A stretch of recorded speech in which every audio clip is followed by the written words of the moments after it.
Olivia Chalais, Oui. on poursuit avec vous notre série sur les objets cultes, enfin sur les indispensables des vacances l'été. d'été. Et alors, quand on voyage, qu'est-ce qu'on emporte dans sa poche?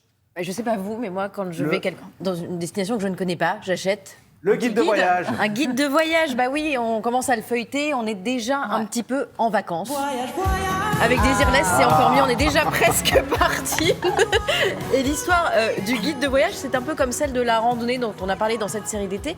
À la base, elle est religieuse, c'est-à-dire que les premières randonnées, c'était les chemins de Ah oui. Compostelle, et les premiers guides de voyage, eh ben, c'était des itinéraires de pèlerinage. On en a vu certains qui datent du XVe siècle. Alors, le guide moderne, hein, tel que l'on le connaît, lui, il date de quand, Olivia? Les premiers naissent en Allemagne et au Royaume-Uni à la fin du XVIIIe. Alors ces guides, ils étaient plutôt destinés à la bourgeoisie qui commence à voyager à cette époque-là, notamment avec le développement du chemin de fer dans les années 1830. Ça rend de nouvelles destinations accessibles, donc forcément les gens ont envie de voyager. Et puis ces premiers guides-là, les traductions arrivent en France début du 19e, mais voilà, ça va faire un boom que dans les années 1820. Ça, ce sont des guides anglais ou allemands. Alors, Traduits. les guides traduits, mais des guides en France, ça arrive quand, là, les guides français? Pareil, ça va être la première moitié du 19e, notamment avec un monsieur qui s'appelle Jean-Marie Vincent Audin, mais qui écrivera sous le pseudo de JB Richard, qui va lancer la collection des guides du voyageur.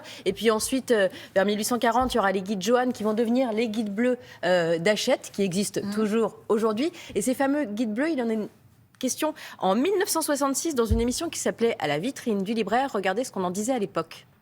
Les guides bleus ont pris des dimensions de plus en plus considérables. Je le dis bien modestement, mais très sérieusement, leur caractère est encyclopédique. Ils visent à décrire avec une objectivité parfaite tous les phénomènes, tous les objets remarquables d'un pays. Après ça, il y a la voiture, et donc il y a Michelin qui s'y met avec les fameux guides verts, qui existent aussi toujours aujourd'hui. Et puis ensuite, ça s'accélère après les années 50, et dans les années 70, en 73 notamment, il y a un jeune guide qui vient bouleverser le marché. Ah, le guide du routard, non? Mais oui, voilà, qu'Hachette va acquérir 2 ans après sa création.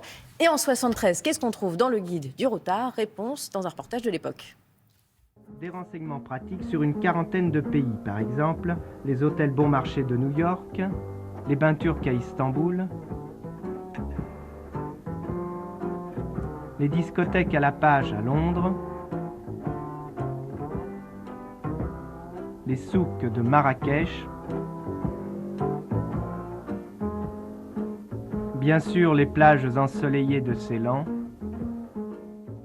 Alors, moi, petite confidence, j'étais adepte de la rubrique spéciale Fauché, qui avait autrefois oui dans le guide du routard. Elle y est plus. Preuve qu'il s'est embourgeoisé un petit peu, ce guide Un du petit peu, routard. mais il y a toujours il y a pour Oui, tous pour les tous les budgets prix, dans le routard. Hein. Enfin, Ouais. quand on prend vraiment, il y en a pour tout le monde. On a tous un jour voyagé avec. Moi, à chaque fois que je pars quelque part, je l'ai dans ma valise.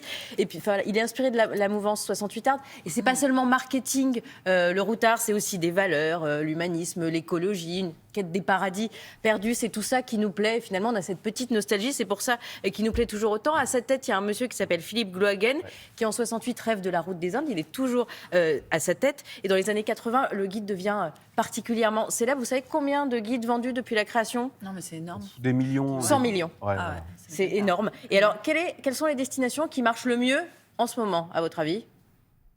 La France, La France, c'est ouais. très visité. Oui, en Ouais. France notamment, une île, vous allez voir. On a posé la D'accord. question à Gavin Clemente Ruiz, il est rédacteur au Routard. Cette année, les tendances, à nouveau, le sud, la Méditerranée attire toujours donc la Grèce, l'Italie, l'Espagne, le Portugal, et puis la Corse qui redevient numéro 1 des ventes. Tout le monde a envie d'aller au soleil et de se reposer, pas trop loin, pas trop cher. La Corse. La Corse, Voilà. voilà, numéro 1.